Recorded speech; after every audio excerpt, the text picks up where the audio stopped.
Good evening, viewers. This is Salim Kadir with English Bulletin. You're watching ATN News. Police will grant permission to BNP for rally if they promise to hold a peaceful rally. However, Jamaat will not be allowed to hold any rally.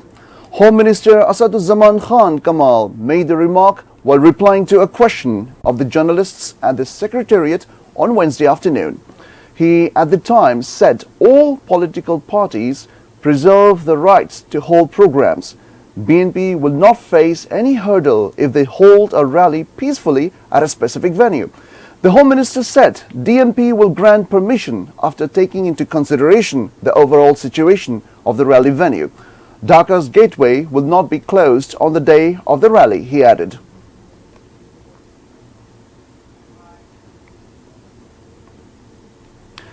BNP and members of the alliance started movement from July 12, demanding resignation of the government and polls under a neutral caretaker government. As a continuity of the movement, BNP held a public rally in Dhaka on October 18th. From the rally, a grand rally was called in Dhaka on October 28th. Since then, the government has been giving warning that none to be spared if any sort of violence takes place. However, brushing aside apprehension of violence, BNP leaders told the media that they will hold peaceful rally.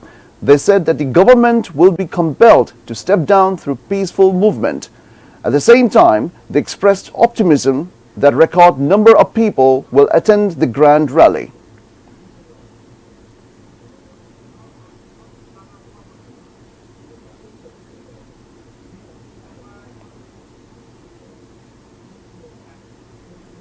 Awami League wants to remain on high alert on the streets of Dhaka on October 28th, Saturday. The ruling party leaders said if BNP commits any violence, they are ready to give appropriate answers. Awami League will hold a peaceful rally at the south gate of Bait al-Mukarram. The leaders and activists of the party will take position from the area covering Shodarghat to 0 Point. Chhatra League has been given responsibility to guard Dhaka University area. Leaders and activists from the surrounding districts will also join the peace rally. In a nutshell, the party is fully prepared to tackle any kind of adverse situation.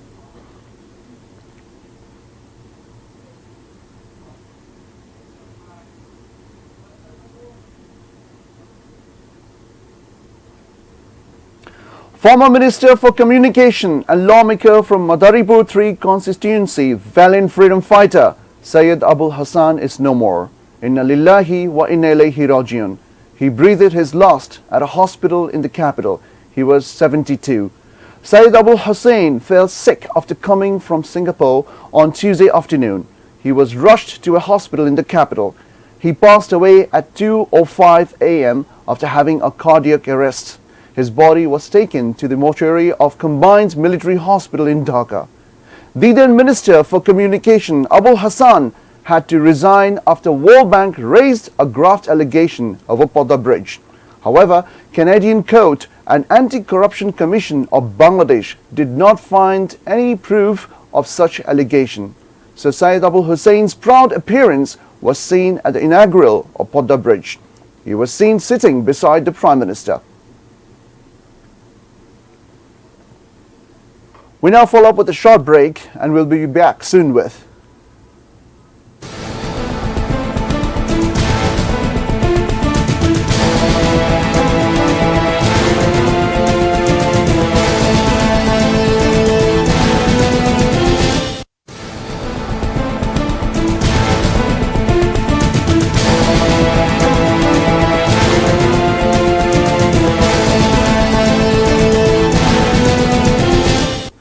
You're watching ATN News. This is Salim Kadir with English Bulletin. Cyclonic storm Hamon has crossed Bangladesh's coast. It got weakened before making a landfall. Several regions of Cox's Bazar and Chattogram are experiencing rain as an impact of Hamon. 3 people were killed in Cox's Bazar as tree fell on them after Hamon struck. There is an apprehension of hillside. Chattogram, Cox's Bazar, Mongla and Paira seaports have been asked to show cautionary signal number 3, downgrading previous danger signal. However, all fishing trawlers in the Bay of Bengal and boats have been asked to stay in the safe shelter till further order.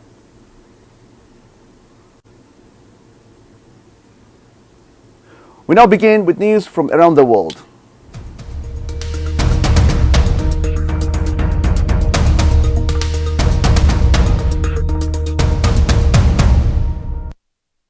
Jordan Queen Rania accused Western leaders of a glaring double standard. She condemns Western countries for failing to condemn civilians' death under Israeli bombardment in Gaza. Apart from this, Israel's war on Hamas threatens to destabilize relations between US and Arab leaders. In CNN's exclusive interview, she said, "People all around the Middle East, including in Jordan, are just shocked and disappointed by world's reaction to this catastrophe that is unfolding. In the last couple of weeks, we have seen a glaring double standard in the world. When October 7 happened, world immediately stood by Israel and its right to defend itself and condemned attack. In terms of Gaza, in the last couple of weeks, we are seeing silence in the world." Queen added, "This is the first time in modern history that there is such human suffering and world is not even calling for a ceasefire. Silence is deafening, and to many in our region, it makes Western world complicit." Can I ask you first, as an Arab...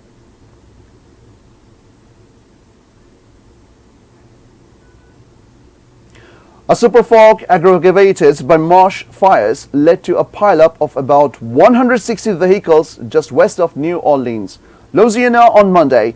In the incident, the death toll initially stood 8, while 63 were reported injured, officials said. A crash scene portion on Interstate 55 caught fire shortly after initial incident. Authorities said Louisiana's superfog of marsh fire smoke and dense fog snared vehicles in fiery pileup. It left a string of crumbled and charred vehicles on a bridge over Lake Maurepas. Emergency crews are said to have worked hours after the crash to clear debris from both northbound and southbound lanes. 24-mile-long highway over Lake Pontchartrain, including Interstate 10 and 310, were closed to avoid any catastrophe. Visibility was extremely low, nearly zero in some spots, resulting in dangerous driving conditions. National Weather Service said superfogs form when condensed water vapor mixes with smoke and moisture released from damp organic materials smoldering from nearby fire.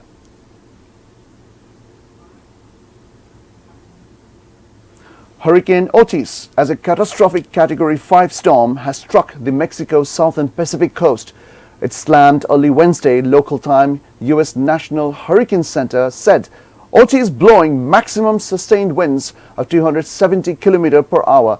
It was expected to bring heavy rain capable of catastrophic damage into Acapulco and surrounding towns. Forecast of 5 to 15 inches of rain in some areas possibly raised the threat of landslides and floods. As per Hurricane Center, the storm was expected to weaken quickly as it presses inland and over southern Mexico's higher terrain. Guerrero's coast residents scrambled to prepare when the storm's sudden intensity appeared to catch many off guard. Acapulco Mayor Abelina Lopez said Tuesday night that they are maximum alert and urged residents to hunker down at home or move to city shelters. Over the weekend, Hurricane Norma killed about 3 in Mexico's northwest coast, and Hurricane Lidia left 1 dead and several injured after battering Mexico's Pacific coast.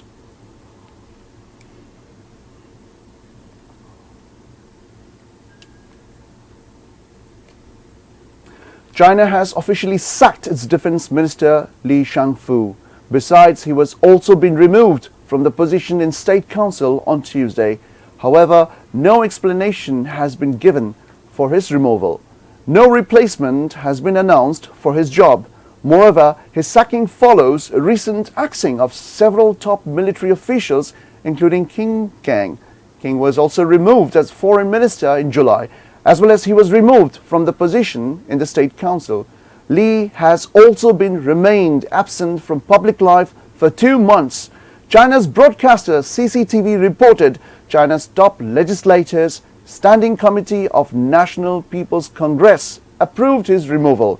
Shangfu's removal from his post in absentia raises questions about the stability of President Xi Jinping's government.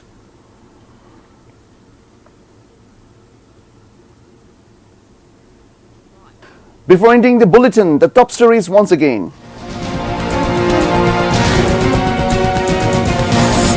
BNP to get permission for rally but not Jamaat.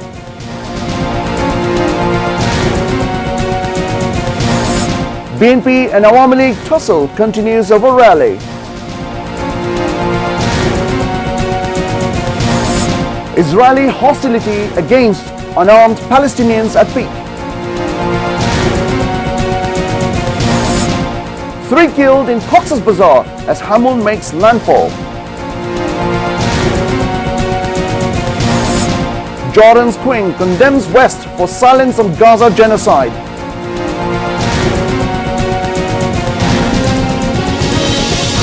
That's all from the newsroom for the moment. Thank you for being with us. Until then, see you soon.